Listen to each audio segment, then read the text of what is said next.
Thus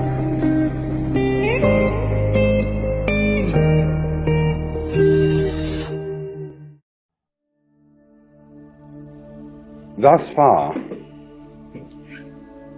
we have discussed two of the four attitudes to the human predicament characteristic of religions and methods of spiritual development, the attitudes of repentance and of resignation. Now let me repeat that the premise of this whole discussion, the first premise, is that existence is a game in all senses of that word, the best senses and the worst senses. That it's a pattern of dancing, the principle of which is now you see it, now you don't, or hide and seek, or lost and found. And that we, as members of Western culture in the 20th century, inherit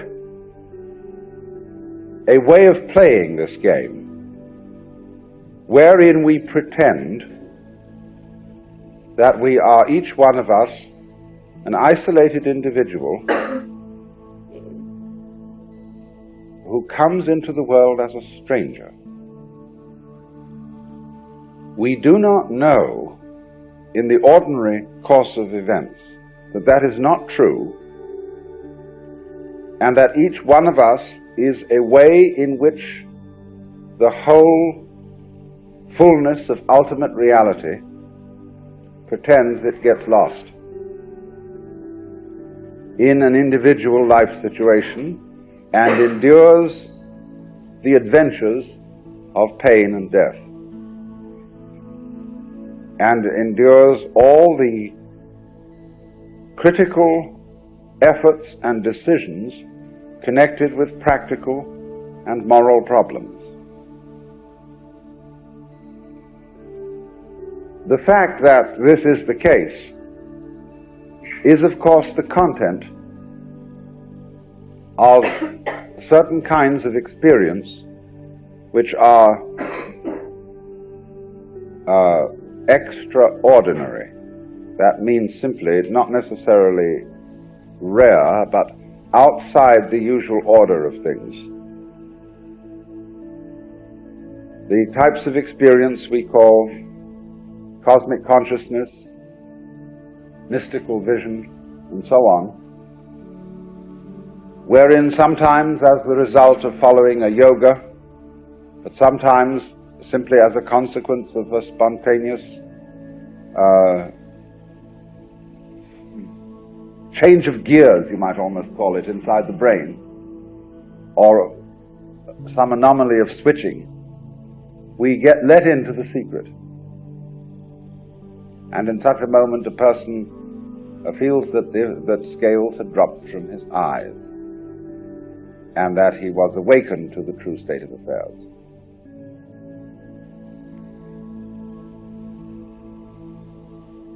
That we do not know this to be the case in the ordinary way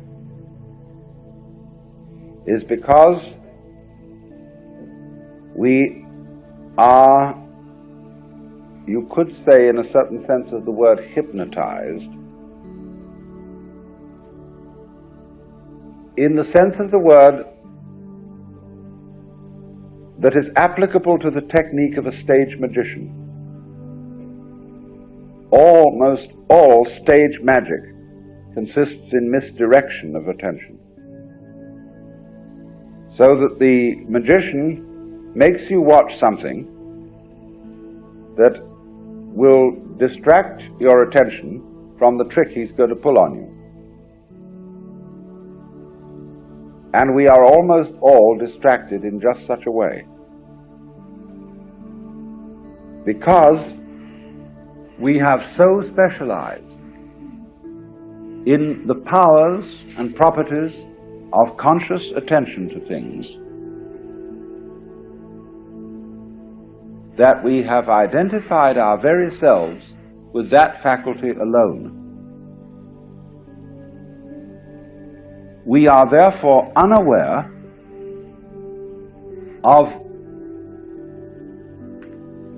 a much more inclusive and diffused kind of awareness which underlies the possibility of conscious attention and which characterizes every single nerve end in our bodies.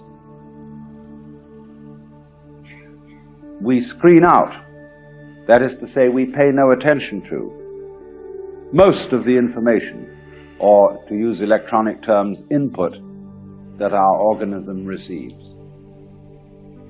It is possible, however, to, as I say, slip switches, so that we become aware of the input. I won't say of the total input, because that would be shattering. But we become aware of a great deal more than we ordinarily notice, and it is in those moments that the experiences of cosmic consciousness occur, because it is in those moments that we become aware of the fact that what is inside your skin goes together with what is outside your skin, in just the same way as your head go together with your feet. The two, obviously, it's physically impossible for your inside organs to exist apart from the outside universe.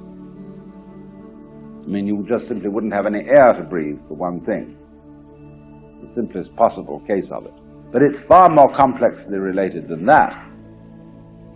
And the going together of these two worlds constitutes a unified field of process, of being, and we are not ordinarily aware of it because of the trick, the game of pretending that we are the inside of the skin only. So then, under the conditions of this game, and I'm not saying it's a bad game, that we shouldn't play this game, I'm only pointing out that it is a game. And that it sets up, in other words, as all games sets up, it sets up some formal rules. But these formal rules of the game should not be identified with the laws of nature or with the state of affairs of reality.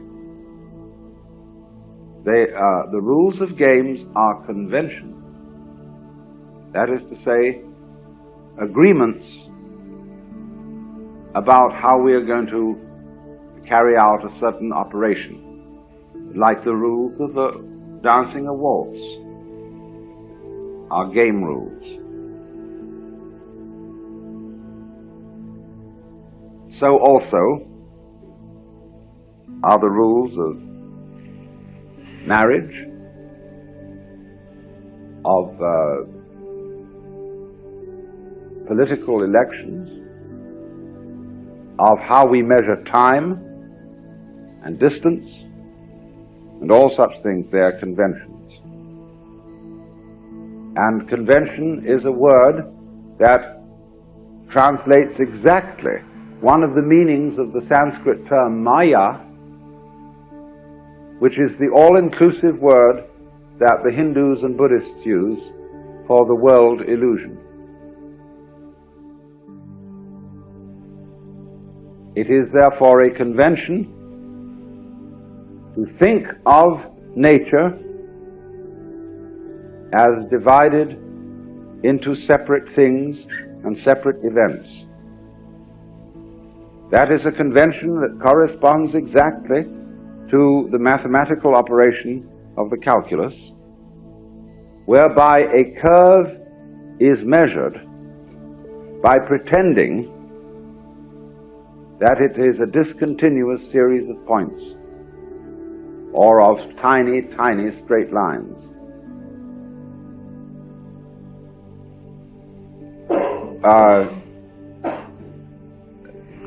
It isn't so. The curve is continuous. But by pretending that it could be a series of point instants, we can count them, work out their positions in reference to some kind of standard scale, and so get a measurement of the curve. Now, just as one does that in mathematics, so in everyday life, we count every human organism as a thing unit. And we count all kinds of things as a thing unit, but sometimes a child will surprise you by asking you for the name of something which you've never thought of as a thing. We don't, for example, have a word which specifies the inside of curved surfaces, like the inside of a pot, or the inside of a pipe, or the inside of a tin can. We don't have a word that specifies dry space or a dry surface. Now, other languages have words for those, because to those peoples, for some reason or other, this concept is important. Aztec language has one word which covers rain, ice, hail, snow, whereas the Eskimos have 5 words to differentiate different kinds of snow alone. So a child will often ask about something and say, "What is that?" And the parent is not clear as to what that signifies. And it is because, you see, things and events are the units of experience, and they are those parts of experience that we notice. And when you notice something, you apply to it a notation. You notice by making notations. And notations are words, numbers, and such symbols as musical notes or algebraical signs or astronomical symbols or whatever. It is a way of dividing up the world so as to be able to discuss it with each other and so to control our environment.